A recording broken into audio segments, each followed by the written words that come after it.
You're watching Dog Ear Musings, and I'm Monika. And today, we're going to be judging books by their cover, where we guess book plots based on their cover alone. Now, I'm not the first YouTube channel to do this, but I thought it would be a really fun game to play. So we're going to see if their book covers are anything remotely close to the stories that they actually are. Alright, so first book is Just Like Home by Sarah Gailey. So I'm just guessing based off of the cover that, well, it seems like it's going to be a horror book just because it's a house that's drenched in blood. I'm guessing that it's going to be like Haunting Hill House, kind of, where there's maybe a ghost or a family member who's possessed. It's giving me kind of Carrie vibes though, so maybe it's about like a young person coming of age, and symbolism of coming of age equals evilness. Who knows? That's my guess of Just Like Home.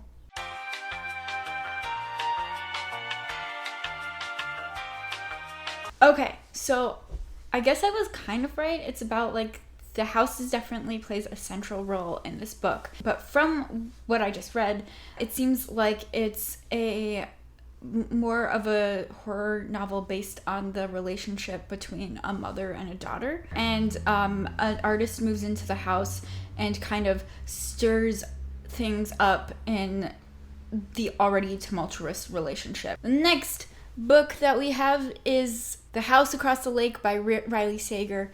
Now, Riley Sager is a really popular author, so off the bat, I know that this is going to be a thriller because they write, like, all of their books are thrillers.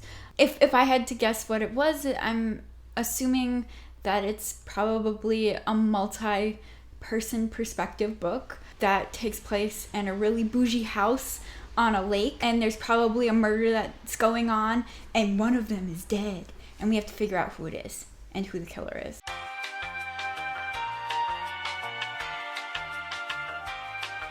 Oh, I'm super off. This is kind of Room with a View-esque retelling where this artist who is brooding and recovering from a streak of bad press goes to her bougie lake house, cabin in the woods, and she notices that a couple across from the lake is kind of going through some trouble. And so it kind of has some Gone Girl vibes as well as Room with a View, that kind of sense. So this is an upcoming book that I've never heard of that's called Sisters of Midnight, and it's by Katherine Livesey. It's got some wolves on the cover. It looks like there's pumpkins and some wheat. So maybe they're in like field somewhere. My head is saying that this is a YA novel because it's got some cottagecore elements to it. But in my ideal world, I would want this cover to be like false marketing. I would want this to be another thriller that is like based on these women who are in a cult, who are like kind of luring people in and performing magic rituals. When I hear Sisters of Midnight, that's kind of the vibe that I want from a book. But I'm sure that this is completely different, and we'll see what the book is actually about.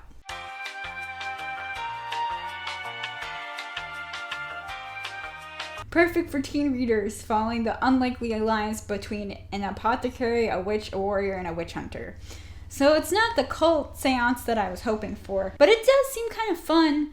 And I'm kind of getting some witchy vibes, especially by the blurb that's on the top of the title that says, "When sisters unite, darkness lights."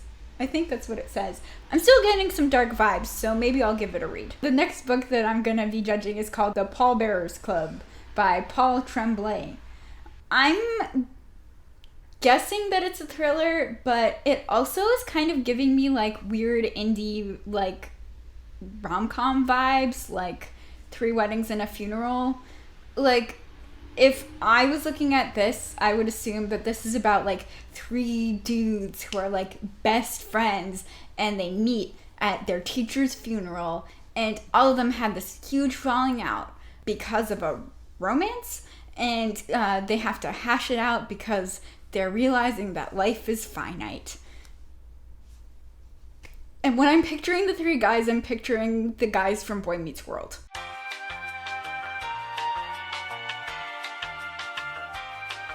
Okay, so this was way different than Corey Topanga, all of them in Boy Meets World. It's set in the 1980s, and it's about this dude who has scoliosis and is kind of like a social outcast in his high school, and he meets this manic pixie dream girl who like gets him into the macabre, and they start this club called the Pallbears Club where they go to funerals, I believe, and they take pictures and assist funerals. Years pass, and the dude decides he wants to write a memoir of this time in his life called the Pallbears Club, and the manic pixie dream girl gets wind of this manuscript and is like, hey, this is part of my history too, and she rewrites it, and it's a thriller. It seems pretty interesting, but also manic pixie dream girl-esque. The woman could fly. The woman could fly, so it's about multiple women.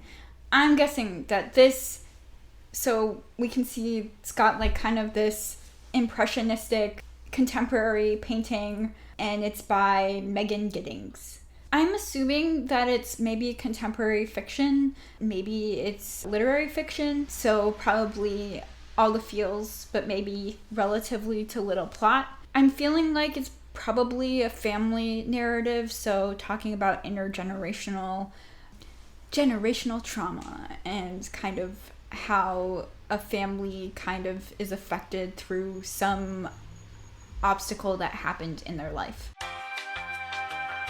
Why are all these about women and their moms?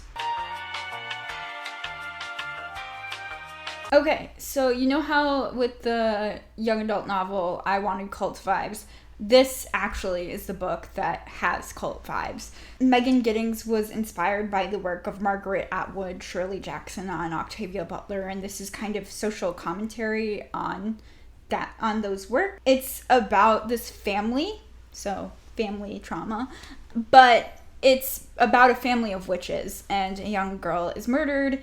Guess it's kind of about how this family kind of has to piece their life back together after a witch trial happens and gain control of their lives. It seems actually really interesting, and I might have to check this book out. Alright, so that was judging a book by its cover. I think I'd give myself maybe a 2 out of 5. Definitely some room for improvement.